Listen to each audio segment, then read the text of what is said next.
Good morning, everyone. It's Brenda Quintana, and I'm here live with a card that I'm going to be making this morning. We're going to be making a birthday card, and today is also Casing Tuesday, which is a day when we take a card out of the catalog and give it a makeover. And so it's nice to be able to combine the two. And have you ever found that the beginning of the month hits and you're just like out of birthday cards? You are not prepared for anyone's birthday coming up, and I usually find at the first half of the month that I am struggling to get those birthday cards sent out because I did not get prepared the month beforehand. It's like you turn the page of the calendar and all of a sudden you're like, boom, you're already behind. And that's me every single month. Card making is my business, or paper crafting is my business, and it's always a struggle. So I just realized that I had not too many birthday cards ready to send out to my friends and team members, and so now I'm struggling. So this today's live is a birthday card that I designed based off of our challenge today. So I want to try and get caught up this week. It's always a goal. And I love, love, love the Sweet Strawberry Bundle. It's new in our January to June mini catalog. And it's a punch and a stamp set, and they coordinate together, and they just are absolutely so much fun. So I'll show you that in a moment. Welcome to everyone who's joined me this morning. And I am going to share with you what our card looks like today. This is our card today. And it's actually a fairly straightforward, simple layout. I like this layout because you can choose a greeting for the center and then just choose some coordinating images, either die cut shapes, or you could use punch shapes to just surround the greeting. So it's fairly straightforward and easy. So let me just show you what the sketch looks like. And those are the approximate dimensions. You don't have to use those dimensions exactly, but this helps you just kind of give you an idea of the sizes of each of the layers. So I changed my layers up just a wee little bit, but that kind of just gives you a starting point. You know, what I would do if I were a beginner, I would cut up those layers in white computer paper, just to give you an idea of what sizes you're going to be using. And then for each of those layers, then just substitute out, you know, each of those pieces. Maybe one day I'll show you how I would go about doing that if I were starting out.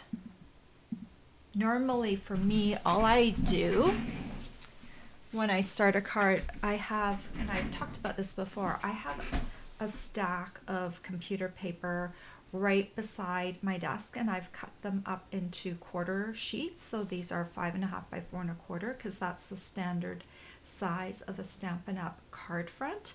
So I just have a stack of these, and I use these kind of as a template, a blueprint to start designing my cards. And it's also helpful when you're doing Casing Tuesday, because you can kind of stamp some ideas down.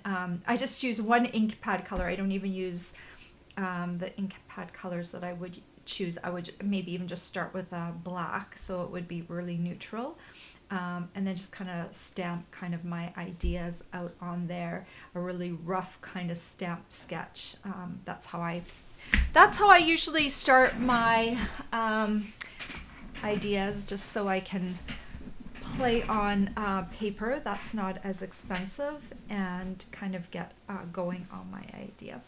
So good morning to Mary, Janine, and Karen. So that card that I flashed up there on the screen was not my own. It was done by Stampin' Up artists, and I love that we can take those cards out of the catalog and use them to create new cards. And when you join our Casing Tuesday Facebook group, you will see how many variants of this original design we can come up with. There's everyone usually, there's some duplicates in terms of stamp sets and bundles, but you can see a wide variety of products used to just based on that one sketch. So that's kind of cool. All right, I am going to switch over to my camera, and good morning, Amy. I'm going to switch over to my other camera. Okay, this is my card using the Sweet Strawberry bundle. I just love this bundle. It's so wonderful. I don't know, strawberries just make me happy, right? I just think of summer. And so this is the bundle right here. It's a punch bundle. And when you buy a stamp set and punch together, you can save 10%. I also wanted to point out that this bundle has a coordinating celebration bundle, has the same type of artwork. So, you know, the outlines and the inner images work really well together. This is the Berry Blessings bundle, and when you spend $100 right now with Stampin' Up, you can choose the Berry Blessings bundle as your free add-on. The Berry Blessings bundle includes the stamp set and this paper here, and I just this is not the paper you're going to be getting. This is just a swatch sample of the paper that you will be getting, and it's a 12 by 12 paper. You get you get 12 pieces of paper, 12 by 12 paper, and these are the front and the back sides of all the different papers. Just gorgeous artwork on this paper. One side is a neutral side, and the other side usually has some sort of berries on it. So it's really nice. You can use either side. I'm using this neutral paper right here, but I could have just as well chosen to go a little bit more colorful with some of the other paper. So I just thought I'd mention that as well. Okay, so I'm going to show you how I made this card. I have one little trick that you may not have seen before using the, oh shoot, and I always forget the name of this punch. Let me scroll. I have it in my thing. It's the story label punch. Why can I never remember the name of this punch? So I used it for this, but I also used it for my crumb cake label. So I want to show you how I did that. All right, let me put some things aside. We need to do a bunch of punching. So why don't we do that first? Let's work with our little strawberry builder punch. So what I did, I need strips of paper. So these are just strips of paper that I'm going to be using to punch my strawberry on, because it's a strawberry builder punch. So I'm going to be punching out the strawberry and then the leaf and then the stem. I'm going to do them on separate pieces of paper, and I've cut the strips according to the size of the width, so that I don't have like a huge piece of paper with these other punch pieces coming at me or being punched out at the same time. I'm trying to isolate the particular punch I want to work on. So I actually kind of did this morning, I was kind of like, how am I going to do this so I can share with you the best way to stamp these? So with the strawberry, I chose the Poppy Parade ink, and I found that the best way to stamp all of these is to start with the outline image and then fill in. So this would be step 1, step 2, and then it creates that. So let's start with the strawberry outline, and I need 2 strawberries. So I'm just going to stamp 1 strawberry and then 2 strawberries. I'm using the same color ink, but because of the way this stamp is designed, the second stamping isn't as dark. So what I want to do, it's easiest if you stand up and hover directly over top of your image so you can really see where you're stamping. When you're sitting down, it's really hard to center these, so I'm actually standing up as I do this. and creating the strawberries. So I just want to point out this Whisper White, or we now have new basic white cardstock, is 1.5 inches wide. Okay, then I'm going to switch colors and switch to my garden green ink pad. Oops. And I'm also stamping these in a certain direction that helps you punch them out in the best way. The leaf needs to be punched on its side. And also for this leaf, you want to stamp the outline first, and then the filler. And again, I'm stamping up. You can't see me stand up while I'm doing this, but it really helps if you can get like a straight down view onto your surface. So it really helps with alignment. This strip is 1.25 inches wide. And then finally, I've got my little stem. And I think I'm going to stamp on this side here. And I'm doing the outline first, and then coming in with the filler, hovering over top.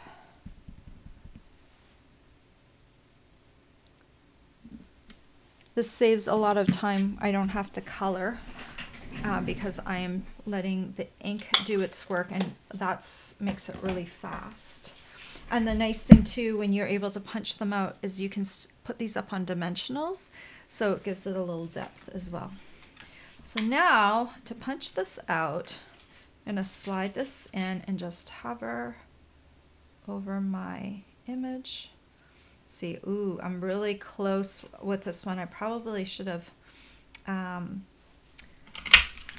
stamped my second strawberry a little further away. So we'll see how. Well, I think I'm going to be just okay. I need to shove it just a little to the side.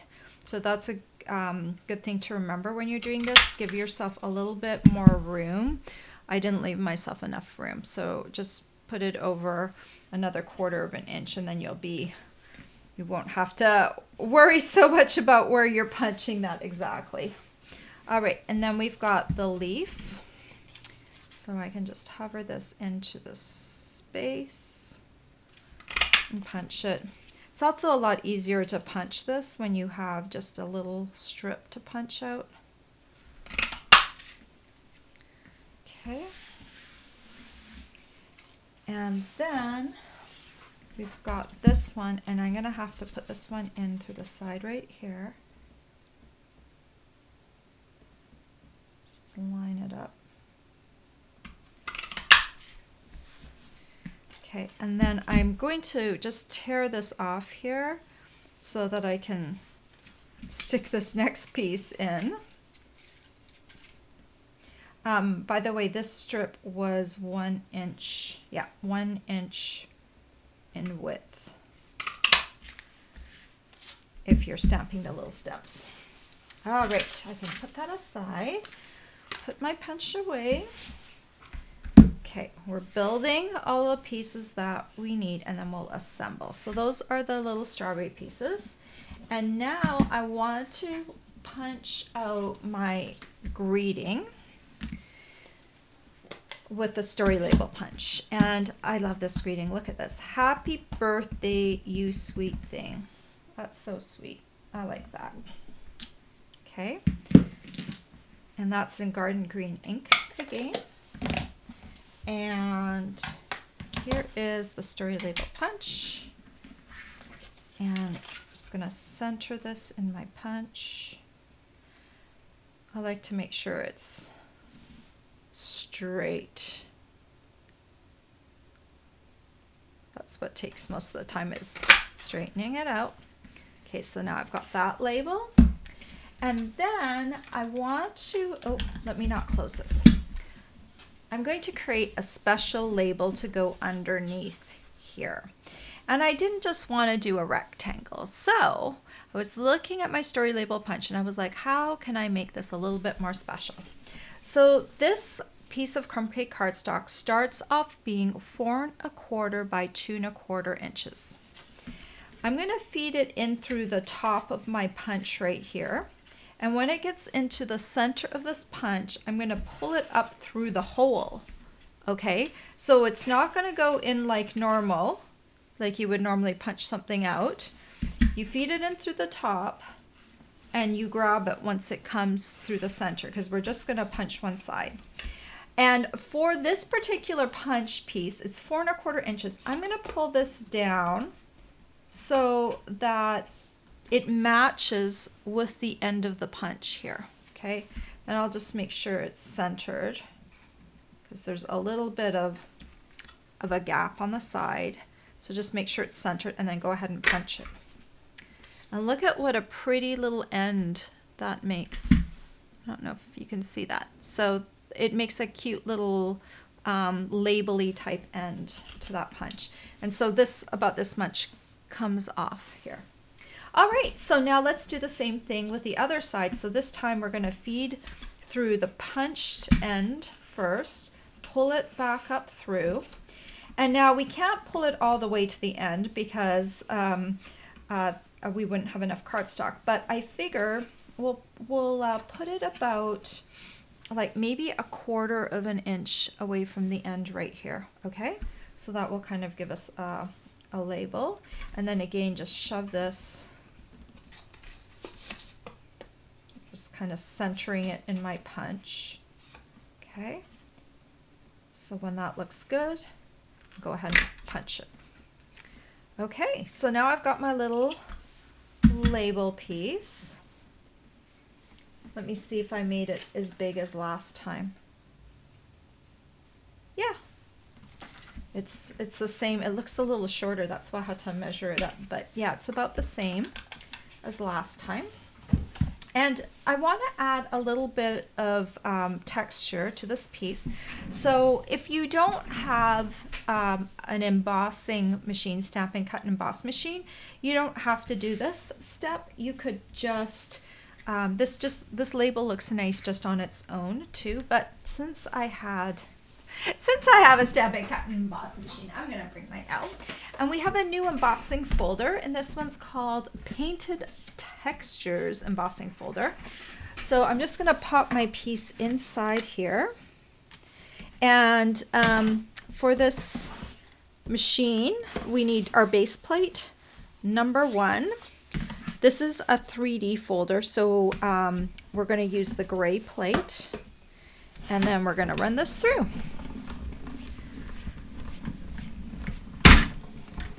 You can't see my handle. Sorry, my machine is, I've got the Stamp Cut and Emboss machine. I don't know if you can see it. It has a handle that I use to crank this baby through. And there we have some texture on our label. So now it looks like I used some really fancy paper to create that label. So it's going to look really pretty. All right, let's grab out the other pieces that we need for this, because we need to start assembling. So let me talk about the card base. I started off with an 8.5 by 5.5, and I scored at the 4 1/4 inch mark. You could also fold in half, but I like the crisp line of putting it through my Simply Scored machine. I just score at the 4 1/4 inch mark. And then I have some of this berry paper from that celebration item. And what we're going to do before I adhere this down is I want to add some ribbon going across here. And this ribbon is the Fine Art ribbon. I want to find, first of all, I want to find where my center is on this piece. And guess what? It is this big green stripe in the center. So I'm not even going to mark that with a pencil. So that's going to be kind of my eyeball for centering. And so what I'm going to do now is I'm going to take some tear and tape, find the end right here, and just a little bit of ways from that tear and tape, from that green stripe, I'm going to, let me see, I think the green stripe is the center. Okay, I'm just going to put a line of tear and tape down my center here, because I'm going to adhere the ribbon down there. And then this one as well, I'm going to put a line right down here. It's easier if you do this now, because I'm just putting it on the Designer Series paper piece. I'm not having it overlap onto the cardstock. All right, so now we need to cut some lengths of this ribbon. I'm going to cut it a little bit longer than my piece so I can go back and trim it right at the edge. So I'm just going to cut 2 pieces. On the original card, there was some baker's twine wrapped around the center. So this is my attempt to create that piece. Okay, so now what I'm going to do is I'll remove the backing for this adhesive, and it's so clear that I can't even see it, but I'm going to try and see it with my eyes. Shoot, it really like disappears right onto, let me see where it is. I have to hold it up to the light. Okay, it is just beyond that green line, because I don't want any adhesive sticking out, right? So I'm gonna lay that down. Okay, good. And then I'm also gonna lay this one down.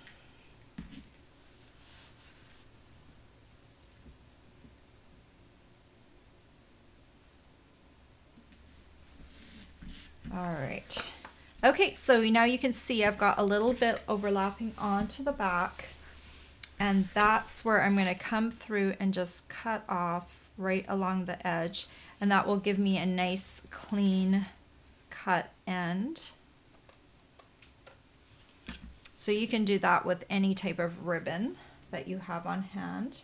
I went kind of neutral. This ribbon has a little bit of sparkle in it, so I liked it because it kind of brought back the crumb cake in color, and it doesn't detract away from what my focal point is, which is my strawberries. Look at how pretty this paper is. But you know what I thought, if I did this and this, my strawberries kind of would have been a little lost in the paper, and so that's why I chose to use the neutral side. So sometimes I end up using, the paper can be really pretty, but if you want to add any additional things to it, then sometimes those pieces get lost. So often I use the more neutral side if I have a stamped image that I'm working with. Okay, so I'm just going to center this on here now. And then, okay, let me adhere this happy birthday piece first. Come on. This is a new bottle of glue, but I think I've got a bit of glue gunk stuck in the top, and it's stopping it from flowing properly. Okay, I just want to make sure this is centered somewhat.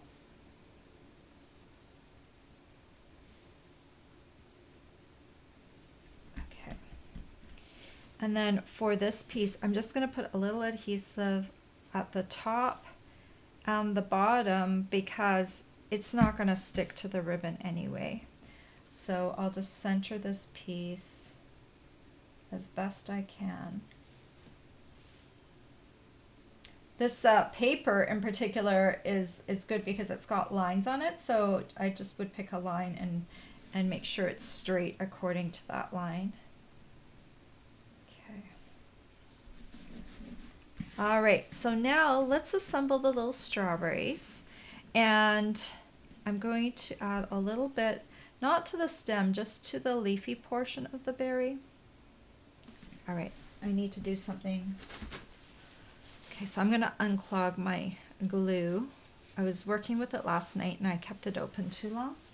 And then I'm going to use my paper clip and just unclog it because there's a little piece that is just causing it to to stop flowing and it's driving me crazy. Okay. So now it might flow too much, right? This always happens. Okay. So now I have to be really careful to not go overboard. Okay, so now I'll take my strawberry, my stem, and I just kind of stick it on there. And then I take this next one.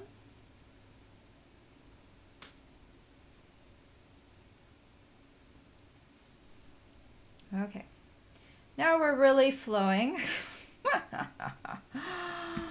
Oh, Tombow is my favorite adhesive though, so it's just, you get to different points in the bottle.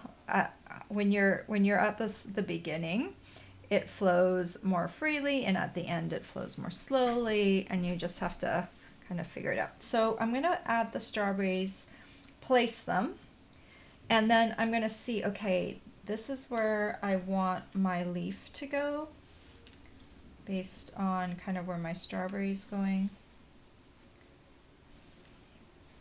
Okay, so I'll just add a little bit of Tombow right on the edge of my leaf.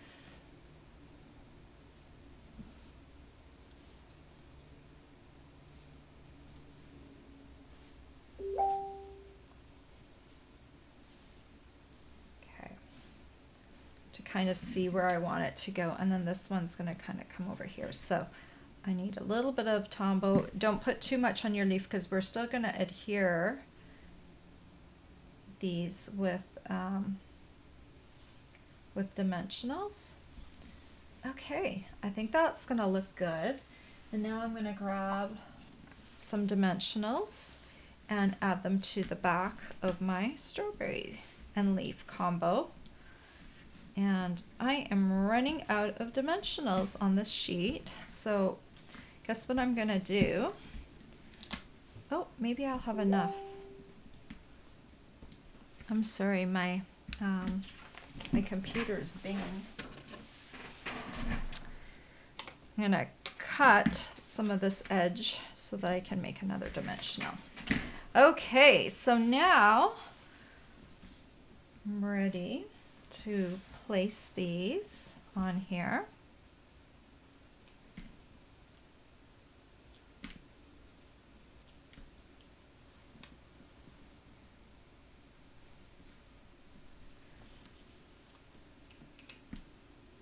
So cute, right? I love working with these strawberries. Okay, and then this one, okay, I'm gonna put it like this. Get rid of these. And there's my card. I think I've done everything on the card. I was looking to make sure I had used up all the pieces. The ribbon this time is not in a bow, it's in the background. So what do you think? Isn't that cute? It would look pretty with other paper. We've got some other neutral paper in that pack as well. But I don't know, it just kind of makes me happy. A little happy birthday you sweet thing, and of course it goes really well with the strawberry theme. All right, I'm coming back to you guys. So what did you think of my little story label punch trick? I think it's a good way to really extend the use of your story label punch by using feeding it in and then using it to punch the ends to create that pretty little design. So now you have an extra label that you can use to give your background a little flair. And really, we did not use, other than for the embossing, we did not use an embossing machine today. So this is a good card for people who are just getting into this stamping hobby, because you don't need to buy a big machine. You can just use your punches. So, all right. Let me go through and read some of your comments and see if you have any questions. Janine says she has sunshine today. Yay! I'm glad you have sunshine. We have sunshine here this morning too, but it was cold. It was below freezing this morning, and it was very cold when I walked at 7 a.m. this morning, and I did not like that so much. But I had on my down jacket, a wool hat, and I had my hood over, and I had wool mittens, and I went out there and I walked really quickly, hiking boots, and we managed to do it. I'm a very avid walker, but I had a bit of a headache this morning. So when I have a headache, everything amplifies, like the cold, any sort of stress on your head just like kind of magnifies like an array or a beacon into your head. So that's why this morning's cold really bothered me. Let me see if there's anything. Oh, Amy, you have rain this morning? Well, not a big surprise in Washington State, right? You guys do get a lot of rain being on the coast coming that way. Karen says she loves the strawberries. I do too. Brenda, it's snowing in Maine. Yeah, and she loves the strawberry set too. She made a birthday card for her brother with it yesterday. It's good, right? I love the little birthday greeting. And when it's snowing up in Maine, you want to make something that doesn't have snow on it, right? Mary likes the card. Hello, Diana. Thank you for sharing, Diana. And Diana says it's raining in North Carolina too. So do not send any precipitation to Boston, please. I'll take the sunny and cold weather over a rain and snow. It's funny here in the Boston area, since we've lived here just over five-ish years. And in the Boston area, I have noted that generally we don't have snow for a good long time. We did have some snow in December, but it didn't stick around. But generally for us, we kind of like lull ourselves into complacency and think, oh no, we're not going to get any snow. And then end of January, February hits, and boom, we usually get hit with the snow. Every single year it's this way. I'm like, oh yeah, maybe this year we won't have a lot of snow. But yeah, we get all of our snow in February and March. That's where most of our concentration of snow comes from. So I'm like looking out at my yellowish green lawn this morning thinking, yeah, that won't last until spring. We'll have snow covering that in a few weeks. And so anyway, I'm trying to ward it off in any way that I can. Beverly says it's snowing in Quebec also. Oh, Quebec is so pretty though. I know the winter's hard. I'm a Canadian as well. You can see my little Canadian little flag. I need to get an American one too. I haven't gotten one yet. So I need to get that. But yes, I am a Canadian, so I'm used to Canadian winters as well. But we lived in the South for 12 years, and when we did that, it softened me up, and it's a little harder to live in Boston now. But I think after a few years, I'm starting to get used to it again. Well, I have chit-chatted enough. I want to remind you, celebration is going on now until the end of February. So don't forget, you get rewarded. If you get close to $50, make sure you push yourself up to $50 or $100 increments. So it's based on increments. It's not just per order. For every $50 or $100 you spend right now on an order, you get to choose a celebration item. So if you want to learn more about that, click down below, go to my blog post, and up at the top there's a banner, and that banner will take you over to my blog post explaining celebration. Let me see. I talked about joining our Facebook group, so please do that if you haven't already. If you want to see what we post on Casing Tuesday, or if you want to join in and post your own card, you can do that. All the supplies I talked about today are on my blog, so you can definitely click on those and purchase from me, and I will appreciate that. My January tutorial is a Rolo's heart. It's super cute. So if you want to earn that for free, just order from me. You can choose any of my tutorials, but the Rolo's heart is the newest tutorial. And then I have a special offer this month using my host code. You'll get the pastel pearls for free if you spend $75 with me this month using the host code. And then I send those out in February. And on Friday, I will be on YouTube with either a 3D project or a fancy fold card. So that's Friday at 10 a.m. on my YouTube channel. Okay, I hope you guys have a great week, and let me know if you have any questions or if I can help you with anything stamping wise. Take care, guys. Bye-bye.